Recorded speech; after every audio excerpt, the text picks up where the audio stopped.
She said it was just a girls' trip, a weekend away with friends, nothing to worry about, just trust me.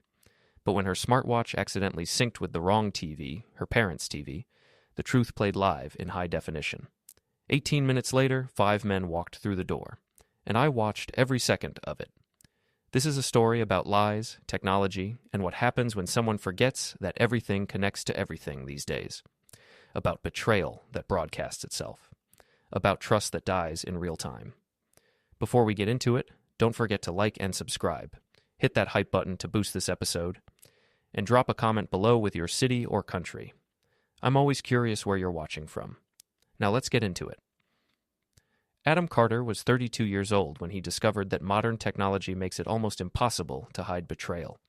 It started on a Friday morning in their suburban townhouse. Sunlight streaming through the kitchen windows, coffee brewing in the programmable maker Adam had installed 6 months ago. Everything in their home was connected. Smart lights, smart thermostat, smart speakers, smart security cameras. Sophie had liked it that way, liked the convenience of controlling everything from her phone, liked showing off their automated home to friends. She just hadn't realized how connected everything really was. That morning, Sophie was packing for a trip. Adam watched from the bedroom doorway as she carefully folded clothes into a weekend bag, designer activewear, the nice lingerie, her favorite perfume. "Remind me again where you're going," Adam asked, leaning against the doorframe. "I told you, Lauren's renting a cabin upstate, girls' weekend. We all need to decompress after the last few months at work." Sophie didn't look up as she spoke, too focused on her packing, or maybe avoiding eye contact. "Who's going?" "Lauren, obviously. Melissa, Jen. Maybe Kara if she can get someone to watch her kids." She zipped the bag closed. "Just us girls. Spa treatments, wine, bad reality TV. Very boring for anyone with a Y chromosome." "Sounds nice. I could use a weekend away myself." "Then plan a guy's trip. This one is girls only."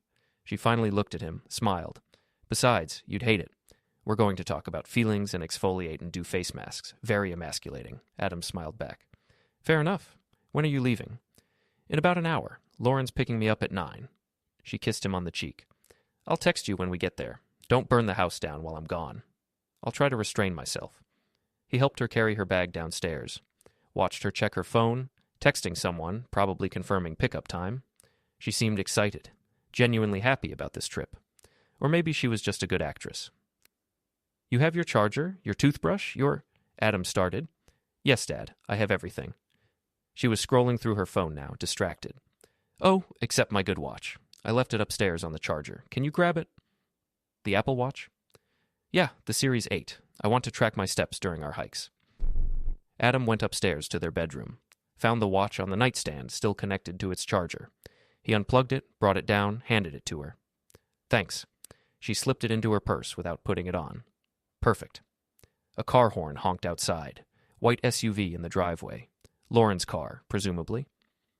Sophie grabbed her bag, kissed Adam quickly. "Love you. Be back Sunday night." "Love you too. Have fun." She walked out the door, got in the passenger seat, and the SUV pulled away.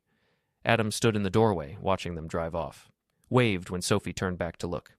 Then he closed the door and stood in the quiet house, feeling something cold settle into his chest. Because Adam had noticed something. Small things, patterns, changes. Sophie had been distant lately, more interested in her phone than in him, working late more often, coming home tired and distracted, putting more effort into her appearance. New clothes, new makeup, going to the gym suddenly after years of saying she'd get around to it. All the classic signs. The kind everyone warns you about, but you never think will apply to your relationship. And this trip, this sudden girls' weekend. It had come up fast. 2 days ago, Sophie had mentioned it casually. "Lauren's planning something this weekend. I think I'm going to go." No long build-up. No excited planning conversations with her friends. Just a sudden decision. Adam had thought about confronting her, asking directly. But that required proof, required certainty. And he didn't have either. Not yet. Lies always sound calm when they've been rehearsed. Adam went about his morning, cleaned the kitchen, responded to work emails, tried to distract himself from the nagging feeling that something wasn't right. Around 11, he went back upstairs to make the bed. That's when he noticed it. Sophie's backup smartwatch. The older model she'd replaced with the Series 8. It was sitting on her dresser, partially hidden behind a jewelry box. He picked it up, intending to put it in a drawer. The screen lit up as he held it, and that's when he saw the notification. Synced with living room TV, Wilson Residence. Wilson Residence. That was Sophie's parents' house, her maiden name. Adam stared at the notification, his mind processing the implications. Her parents' house. But her parents were in Italy. They'd left 3 days ago for a 2-week tour. Sophie had helped them plan the trip, had driven them to the airport herself, so why was her watch syncing with their TV? He opened the watch's settings. It was still connected to the home network, their home network, but it was also showing a secondary connection, the Wilson House smart home system. Adam had helped set up that system 6 months ago when Sophie's parents decided to upgrade. Smart lights, smart locks, smart thermostat, and a high-end smart TV with screen mirroring capabilities. He'd configured it all, knew every password, knew how it all connected, and he knew that if Sophie's watch was syncing with that TV, it meant someone was in that house, using the system, broadcasting to it.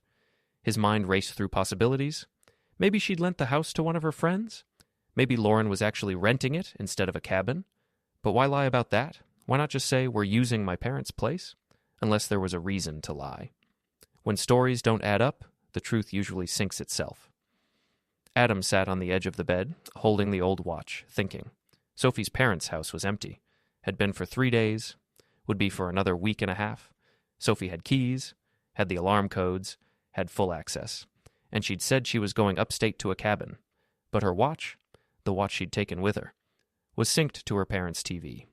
Adam opened his laptop, logged into the Wilson House smart home system using the admin credentials he'd set up. The system showed activity, recent activity. Front door unlocked at 10:47 a.m., security system disarmed at 10:48 a.m., living room TV powered on at 10:52 a.m., thermostat adjusted to 72 degrees at 10:55 a.m. Someone was in that house, right now, and Adam was betting it was Sophie. He pulled up the security camera feeds. Sophie's parents had cameras at the front door, back door, and driveway. Nothing inside. They'd felt that was too invasive. The driveway camera showed the white SUV parked in front of the garage. Lauren's car. So they were there, at the house, not at some cabin upstate. But why lie? Why create this elaborate story about a girls' trip? Adam sat back thinking. Then he remembered something else about the smart home system. The TV had screen mirroring, could display content from any device on the network, phones, tablets, laptops, and smartwatches. Sophie's Series 8 had a camera feature, mostly used for video calls. But if it was synced to the TV, and if the camera was active, Adam pulled up the TV's interface, navigated to connected devices, and there it was. Sophie's Apple Watch, screen mirroring active. His pulse quickened. If the watch was mirroring to the TV, he could see what it was seeing. He clicked on the connection. The screen filled with a live feed. Slightly tilted angle, moving perspective. The watch was on Sophie's wrist, camera facing outward, showing whatever she was looking at. Currently, the interior of her parents' house. Living room, leather couches, family photos on the walls, the gas fireplace, and Sophie. He could see her arm and frame, gesturing as she talked to someone off camera. Adam turned up the volume. Drove faster than I expected. No traffic. Sophie's voice clear through the TV's speakers. You got the wine? A male voice responded. 2 bottles of the good stuff. Where do you want me to put them? Male voice. Not Lauren, not Melissa, not Jen or Kara. A man. Adam's stomach dropped. Sophie laughed. Kitchen's fine. Make yourself comfortable. We have the whole weekend. The watch camera swung as Sophie moved, showing more of the room. A man came into frame, tall, dark-haired, maybe late 20s, carrying wine bottles, smiling at Sophie in a way that wasn't friendly or casual. This place is incredible, the man said. Your parents just let you use it? They're in Italy. What they don't know won't hurt them. Sophie moved closer to him. Besides, I told my boyfriend I was on a girls' trip. We have nothing to worry about. The man laughed, set down the wine, pulled Sophie toward him. Adam watched through the screen as this stranger kissed his girlfriend, watched as Sophie kissed him back, watched as his entire relationship revealed itself to be a lie. When someone betrays you, they never expect you to have front row seats. Adam sat frozen for a full minute, watching the feed, his mind struggling to process what he was seeing. This wasn't a misunderstanding. Wasn't an innocent explanation waiting to emerge. Wasn't Sophie greeting an old friend, or Blake being a friend of Lauren's who happened to stop by. This was deliberate, planned, orchestrated with careful precision. Sophie had lied about the entire trip, had created an elaborate cover story, had enlisted Lauren unknowingly as an alibi, had used her parents' empty house as a secret location, all to spend a weekend with another man. The watch camera moved as Sophie pulled away from the kiss, laughing. "Blake, slow down. We have the whole weekend. Let's have some wine first. Actually enjoy this?" "You're right, sorry." Blake moved toward the kitchen, his voice carrying clearly through the watch's microphone. "I've been thinking about this all week, counting down the days. This is just... I can't believe we're finally doing this. Believe it." Sophie followed him, the camera view showing expensive granite countertops, stainless steel appliances, the kitchen Adam had helped her parents remodel 2 years ago. "Adam thinks I'm upstate with my girlfriends. Probably feels relieved to have the house to himself for the weekend. My parents think I'm home with Adam, being the perfect girlfriend. No one knows we're here. We're completely invisible." Hearing her say his name, while planning this betrayal felt like a physical blow, like being punched in the chest repeatedly. Adam forced himself to think strategically, to move past the hurt and focus on what came next, on what needed to happen. He could confront her right now, call her phone, listen to it ring in the background of the feed, watch her panic as she realized he knew, could scream, could drive over there, could burst through the door and make a scene, but that would just give her time to create new lies, to manipulate the situation, to turn it around somehow, make him the villain for not trusting her, for spying on her, for violating her privacy. She was good at that, good at making him feel like his concerns were overreactions, like his suspicions were paranoia rather than pattern recognition. No, better to have ironclad evidence, better to let this play out completely, better to let her bury herself so deep in her betrayal that there was no crawling out, no explaining away, no gaslighting her way to innocence. Adam opened a screen recording program on his laptop, professional-grade software he used for work presentations, started capturing everything from the smart home feed, every word, every image, every moment of betrayal preserved in high definition, time-stamped, documented. The feed continued, Sophie and Blake in the kitchen now, opening wine, expensive wine from her father's collection, the bottles he saved for special occasions. "This is a 2015 Bordeaux," Blake said, examining the label.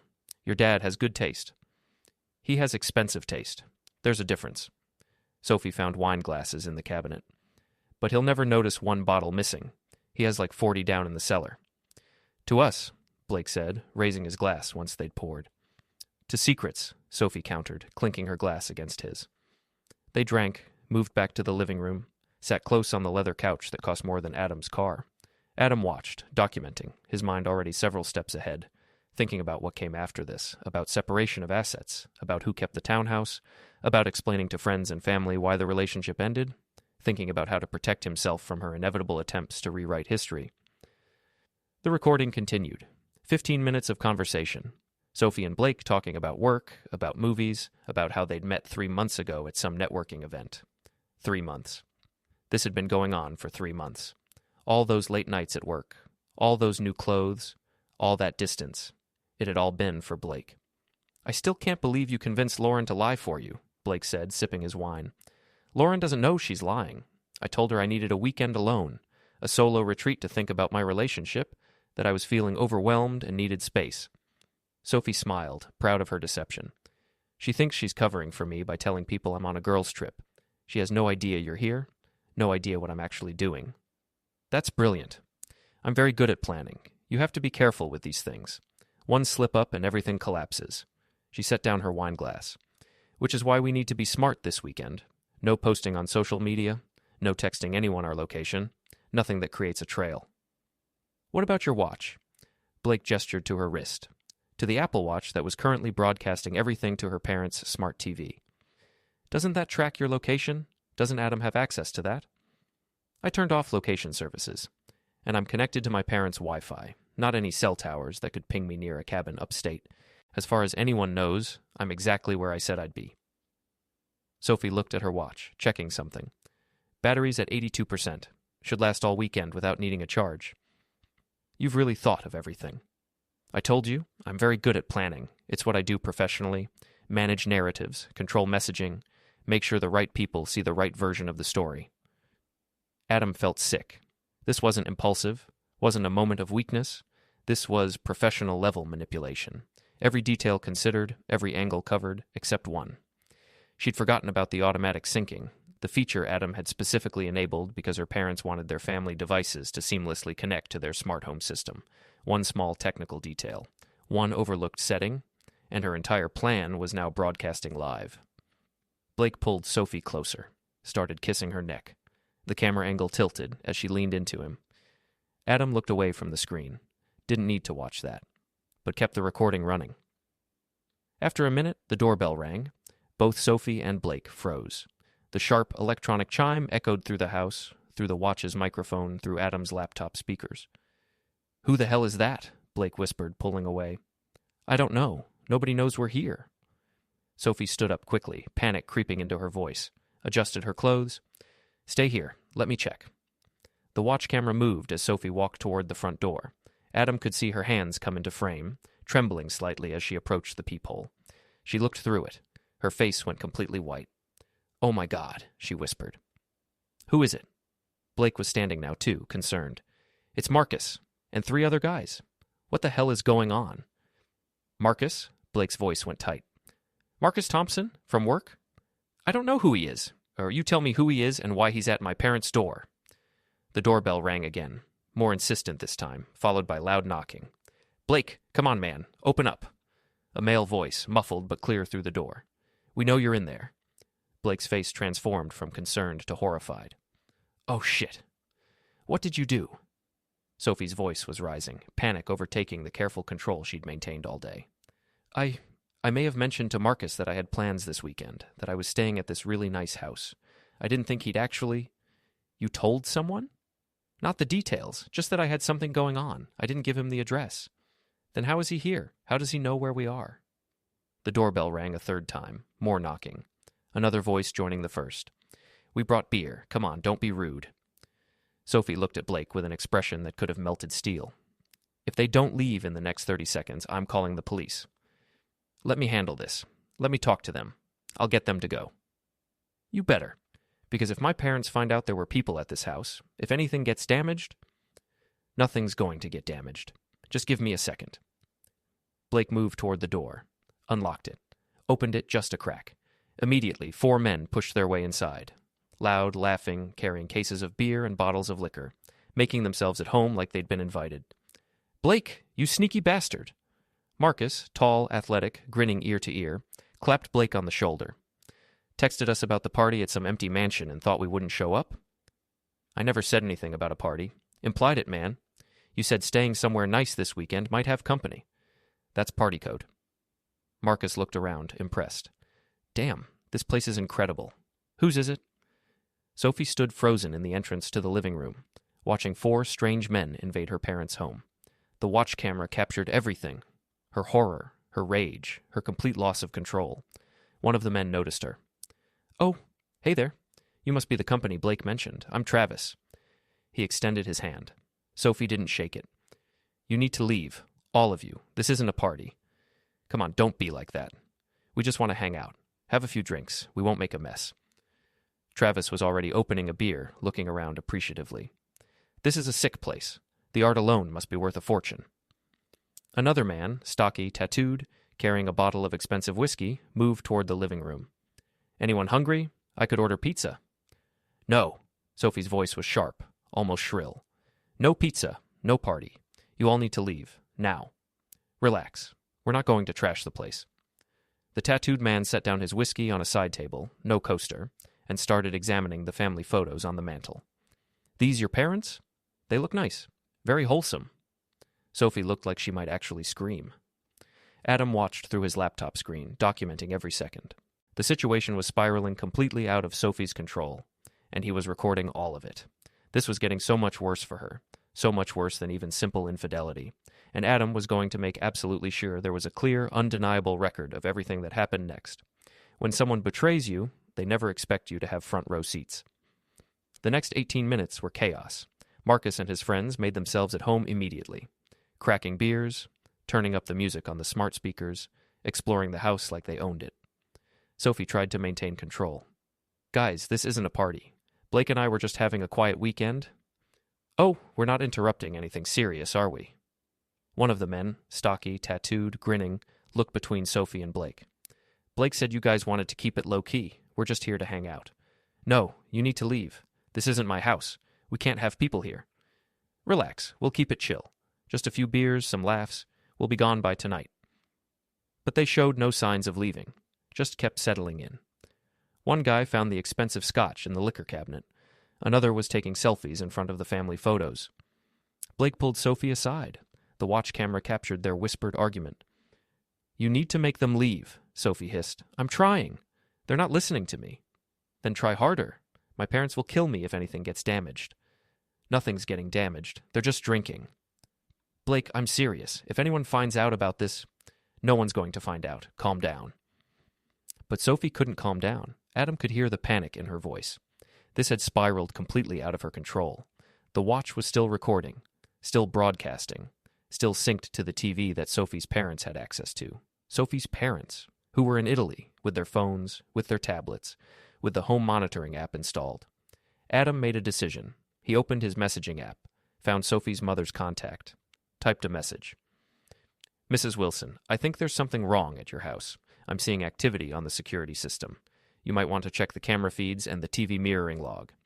Simple, direct, plausibly innocent. He sent it. Then he sat back and waited. On the watch feed, the situation was deteriorating. More beer, more music. Someone suggested turning on the TV. Another person was looking through the kitchen, making food. Sophie was near tears.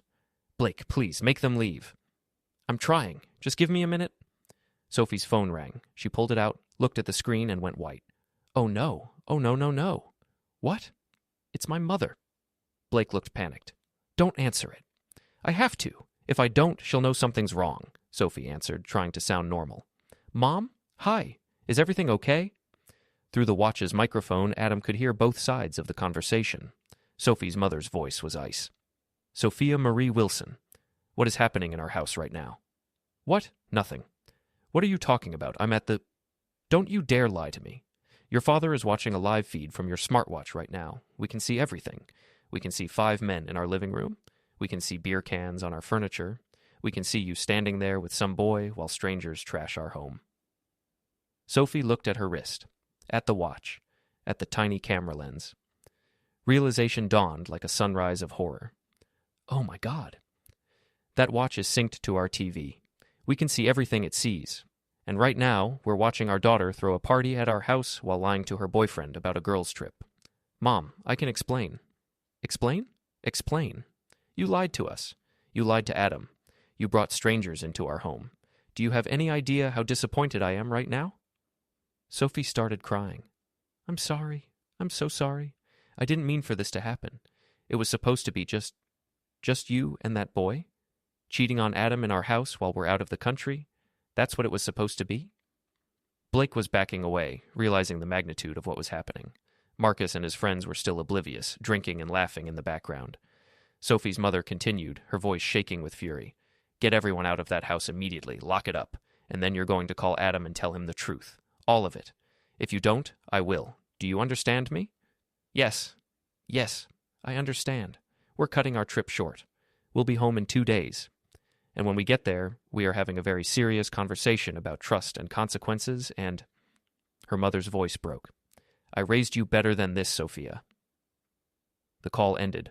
Sophie stood in the middle of the chaos, crying, still being recorded by her own smartwatch, still broadcasting her humiliation to anyone who was watching. Adam was watching, recording, saving every moment. Blake tried to approach her. Sophie, get out. Let me help. Get out, all of you. Get out of this house right now. Her voice was raw, desperate, broken. The men finally started to notice something was wrong. The party vibe died. They looked at each other uncomfortably. Yo, Blake, what's going on? We need to leave, Blake said quietly. Now. They filed out slowly, confused, taking their beer with them, leaving Sophie alone in her parents' living room, surrounded by the evidence of her lies. She sank onto the couch, crying into her hands, the smartwatch still recording every moment of her collapse. The truth doesn't need confrontation, it just needs a witness. And Adam had been the perfect witness. Sophie came home Sunday evening. Adam was in the living room when she walked in, rolling her suitcase behind her, trying to look normal, trying to look like someone who'd just spent a weekend with girlfriends at a cabin. Hey, she said, setting down her bag. I'm back. Welcome home. How was the trip? She forced a smile. Good. Relaxing. We did a lot of hiking and, girl stuff. That's nice. Adam stood up. Can I talk to you for a second? Sure. What's up? Just wanted to show you something. He handed her his phone. On the screen, a still frame from the smartwatch feed. Sophie and Blake, kissing in her parents' living room. Sophie's face drained of all color. Her hands started shaking. Where did you get this? From your watch. Your Series 8, the one you took on your girls' trip. Adam's voice was calm, almost gentle. It synced with your parents' TV. Did you know it broadcasts everything it sees? I learned that when I set up their system. Adam, I can explain. Can you? Because I watched the whole thing. Watched you lie to me. Watched you plan this with Blake. Watched you panic when his friends showed up. Watched your mother call and tear into you through the phone. He took his phone back. So please, explain. I'd love to hear what explanation makes this okay. Sophie started to stammer, words tumbling out without coherence. I didn't mean. It just happened. It just happened. You planned this. Lied to me. Lied to your friends. Used your parents' empty house. This wasn't an accident, Sophie. This was deliberate. I made a mistake. I'm sorry. I'm so sorry. Her phone started buzzing, vibrating insistently on the coffee table where she'd set it down. She looked at the screen. Her face somehow went even paler. It's my mother. You should probably answer that. Sophie picked up the phone with trembling hands. Mom? Adam could hear her mother's voice through the speaker, loud, furious. We saw everything, Sophia. Everything. Your father watched that entire disaster on our TV. We know about the boy. We know about the lying. We know about the party that destroyed our living room. What? Nothing was destroyed? I cleaned? There are beer stains on our couch. Someone broke a picture frame. There's food ground into the carpet. And all of it happened because you decided to use our home for your affair while lying to everyone who trusts you. Sophie was crying now. I'm sorry. I'll pay for the damages. I'll fix everything. You can't fix this. You betrayed Adam. You disrespected our home. You lied to us. Do you understand how disappointed I am? How betrayed your father feels? I know. I'm sorry. And you're going to make this right. You're going to tell Adam everything. You're going to apologize to everyone you lied to. And then you're going to seriously evaluate the person you've become. I will, I promise. We raised you to be better than this, to have integrity, to treat people with respect, and you threw all of that away for some weekend fling with a boy we've never even met. The call ended abruptly. Sophie stood holding her silent phone, tears streaming down her face, her entire world crumbling around her. How many people know? She whispered. Well, your parents, obviously. They were watching the live stream from Italy. Adam sat back down, and I'm guessing they've told your siblings. Your mother was pretty upset. Oh, God. And I sent the footage to my brother, just in case you tried to gaslight me about what happened. Wanted a witness. Adam, please. Please what? Please don't tell anyone? Please keep your secret? He looked at her. Sophie, you spent months planning this. You lied to my face. You mocked me behind my back. You used your parents' trust and their home to cheat on me. What exactly am I supposed to do with that? I don't know. I made a mistake. A mistake is forgetting to buy milk. This was a choice. A series of choices. All deliberate. She sank onto the couch, destroyed. What happens now? Now? Now you get to live with the consequences of those choices. Adam stood up. I want you out of this house by tomorrow. Take whatever you need. Everything else we can sort out later. Where am I supposed to go? That's not my problem anymore. She looked up at him, desperate. Adam, please, can't we talk about this? Can't we try to work through? There's nothing to work through. You killed this relationship. You killed our trust. You killed any future we might have had. All on camera, all documented, all very, very clear. I love you. No, you don't. If you loved me, none of this would have happened. He walked toward the stairs, then paused. Oh, and Sophie? Your watch. It's surprisingly honest. Maybe you should have thought about that before you wore it to your affair. He went upstairs, closed the bedroom door, and didn't come back down. She called it a girl's getaway. Her parents called it a disgrace. The next 48 hours were a masterclass in consequences. Sophie moved out Monday morning, packed her things while Adam was at work, left her key on the counter, didn't leave a note. She stayed with a friend for 3 days before that friend found out what happened and asked her to leave. Word spread fast. Sophie's mother, in her anger and disappointment, had told Sophie's siblings? Who told their spouses? Who told their friends? The story spread through Sophie's social circle like a virus. Did you hear what Sophie Wilson did? Lied to everyone for a weekend affair. Got caught on her own smartwatch. Her parents saw everything. The details got embellished in the retelling, but the core was accurate enough. Sophie worked in PR at a mid-sized firm. Her job depended on managing reputation, controlling narrative, maintaining image. When her boss heard about the situation, heard about the lying, the betrayal, the spectacular failure of judgment, she called Sophie in for a meeting. "I'm sorry, Sophie, but we have to let you go. Our clients trust us to manage their public image. If we can't manage our own employees' decisions, it reflects poorly on the firm." But this was my personal life. Your personal life became very public, and it demonstrates a pattern of dishonesty that we can't afford to be associated with. Sophie lost her job on Thursday. Blake, the man she'd risked everything for, stopped returning her calls after the second day. Apparently, being caught on camera wasn't the exciting risk he'd thought it would be. Marcus and his friends? Turned out one of them was married.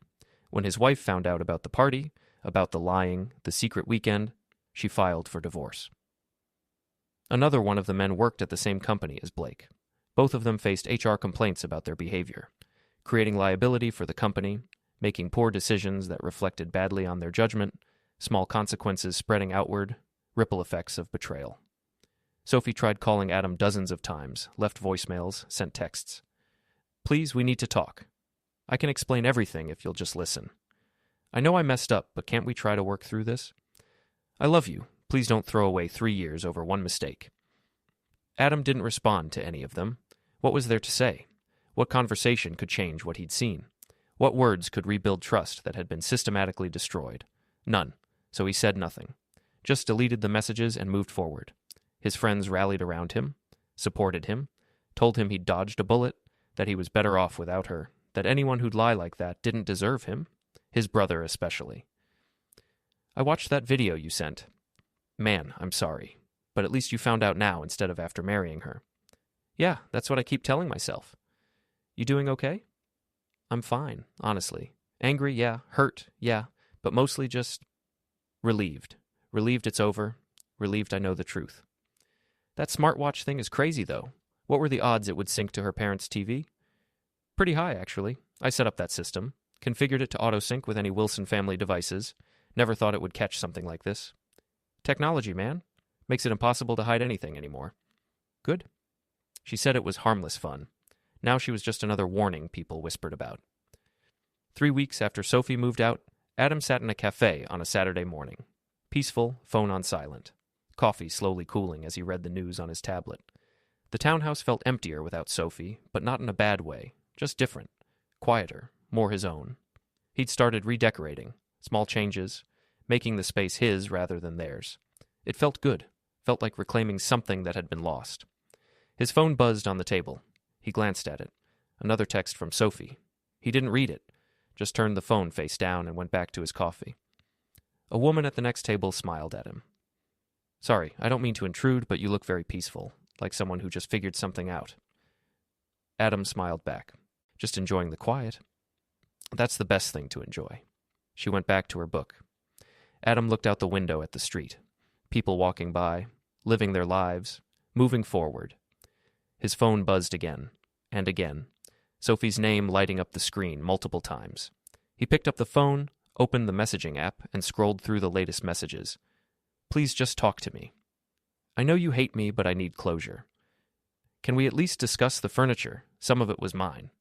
Adam? Are you seriously going to ignore me forever?" He looked at the thread. 3 years of messages, thousands of conversations, plans and jokes and photos and everything that made up a relationship, all of it tainted now by what had happened, by the lies, by the betrayal. He selected Sophie's contact, scrolled to the bottom of the screen, and tapped Delete Contact. A confirmation message appeared. "Are you sure you want to delete all messages with Sophie Wilson? This cannot be undone." He tapped Delete. The thread disappeared, and 3 years of conversation, gone. He blocked her number, blocked her on social media, removed every digital connection, not out of anger, not out of pettiness, just out of completion. This chapter was over. Time to close the book. He finished his coffee, left a generous tip, and walked out into the sunshine. His phone stayed silent. No more texts, no more calls, no more attempts at explanation or apology or reconciliation, just peace. Sophie had gambled everything on a weekend of excitement, had traded trust for thrills, stability for spontaneity, love for lust, and she'd lost. Not because Adam had destroyed her, not because he'd sought revenge, but because she'd destroyed herself. With her own choices, her own lies, her own smartwatch broadcasting her betrayal in real time to everyone who mattered. Technology hadn't betrayed her. She'd betrayed herself. The watch had just been honest about it. Adam walked home through the warm spring morning, feeling lighter than he had in months, free from lies, free from someone who'd never valued what they had, free to build something new with someone who understood what trust actually meant. Sophie had spent 3 years pretending to be someone she wasn't.